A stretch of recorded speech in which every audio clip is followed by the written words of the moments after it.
In today's video, I'm going to teach you how to unpivot columns in Power BI. Unpivoting is a powerful transformation that takes data that's spread across many column headers, like months, categories, or metrics, and turns it into rows so you get a tidy, analysis-ready table. This is especially useful for building visuals, running calculations, and keeping your model clean.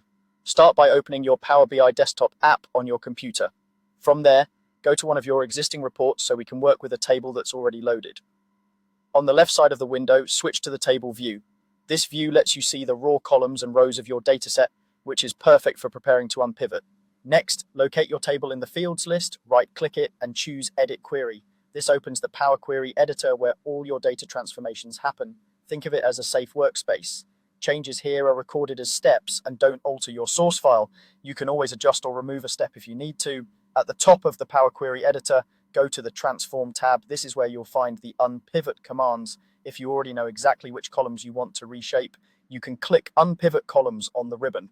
That will convert the selected headers into row entries, giving you two key results: an attribute column that holds the former column names and a value column that holds the corresponding data. Your table becomes longer and narrower, which is often what you want for charts and measures.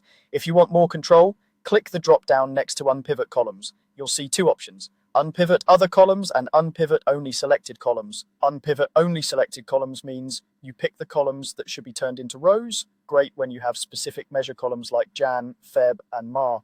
Unpivot Other Columns does the opposite. You select the columns you want to keep as is, such as an ID or category, and everything else is unpivoted. This option is handy when most columns are measures and only a few are identifiers. As you apply the unpivot, watch the preview update. You'll see repeated identifier rows alongside the new attribute and value structure, which is exactly what many visuals and DAX calculations expect. If something doesn't look right, remember that Power Query records each transformation as a step, so you can review or remove it without affecting your original data. And that's all you need to unpivot columns in Power BI quickly and confidently.